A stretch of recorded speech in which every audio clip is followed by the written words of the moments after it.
अब ये पूरा बताएगा। कई देर उसकी तरफ देखा, फिर कहा फ्लावर समझा गया। प्रताप सिंह अपनी मां के आंखों के आंसू पहुंचने के लिए बाकी देशवासियों की माताओं की आंखों में आंसू, इतना पीटा, इतना पीटा, पीट पीट के मर दिया था। उसमें 1 क्विंटल से अधिक वजन था, लास्ट में शायद 32 किलो वजन रह गया था उसमें। बिजली के करंट लगाए थे उसके बावजूद उसने मुंह नहीं खोला था। वो हमारा महानतम क्रांतिकारी कौन है? कौन सी जेल में? चार्ल्स क्लीवलैंड अपनी डायरी में लिखता है, मैंने इतना बहादुर बच्चा मेरे जीवन में कभी नहीं देखा था। आपका दुश्मन आपकी तारीफ करके जाए, उससे बड़ी तारीफ आपकी कुछ ही नहीं है। बीच में ना जब प्रताप सिंह कई दिनों तक फरार चले थे, पकड़े नहीं गए थे, तो ऐसी सूचनाएं थी कि प्रताप सिंह बीकानेर जा सकते हैं। कहां जा सकते हैं? बीकानेर। अंग्रेजों की राजाओं के साथ में संधियां थी, अंग्रेजों राजा का कि भाई बीकानेर आ सकते हैं, ध्यान रखना। तो बीकानेर सरकार ने एक ऑर्डर जारी कर दिया कि प्रताप सिंह के बीकानेर आने पर क्या लगाया जाता है? प्रतिबंध। भारत के एक बहुत महानतम क्रांतिकारी हुए रास बिहारी बोस। कौन हुए थे?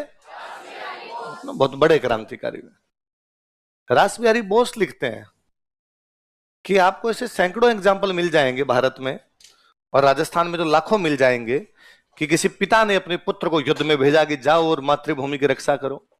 ऐसे एग्जाम्पल खूब सारे मिलेंगे कि किसी मां ने अपने बेटे के तिलक करके कहा था कि तुम जाना, मेरे दूध को लज्जित मत करना, युद्ध में दुश्मनों को भगाना, भले ही तुम युद्ध में शहीद हो जाना। किसी पत्नी ने अपने पति को कहा होगा कि तुम घर की चिंता मत करना, घर में संभाल लूंगी, तुम देश की रक्षा करना। किसी बहन ने अपने भाई को कहा होगा। ऐसे सैकड़ों सैकड़ों एग्जाम्पल है, पर ऐसे बिरले एग्जाम्पल मिलते हैं कि जब किसी ससुर ने अपने दामाद को कहा हो कि तुम भी लड़ाई के लिए चले जाओ। बेटी का घर बर्बाद करने के लिए सीना 56 इंच का नहीं 112 का चाहिए, और वो यदि किसी के पास था तो किसके पास था? केसरी सिंह बारट। तो रास बिहारी बोस ने केसरी सिंह बारट के परिवार की प्रशंसा की थी। एक ही परिवार के 4 लोग, केसरी सिंह बारट, जोरावर सिंह बारट, प्रताप सिंह बारट, ईश्वरदान आसिया। केसरी सिंह जी को जेल हुई, प्रताप सिंह जेल में शहीद हो गए, जोरावर सिंह, ईश्वरदान आसिया गिरफ्तारी नहीं होती। ईश्वरदान जी भी कई दिन तक गिरफ्तार नहीं हुए, बाद में हालांकि मुकदमा हट गया था, आगे को ज्यादा चीजें मिलती नहीं अपने उनके खिलाफ, पर ये भी उस मुकदमे में थे। कम से कम दिल्ली वाले उस कांड के अंदर तो ये भी शामिल थे। देश में ऐसा भी कोई एग्जाम्पल नहीं है कि पूरा का पूरा परिवार क्रांतिकारी गतिविधियों में उतर गया हो।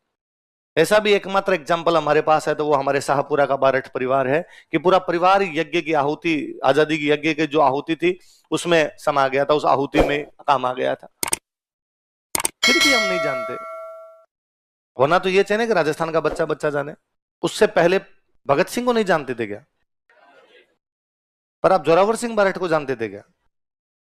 बहुत कम लोग हैं भाई। कितने लोग हैं जो पहले से जोरावर सिंह बारट को जानते थे? 5, 7, 10 लोग।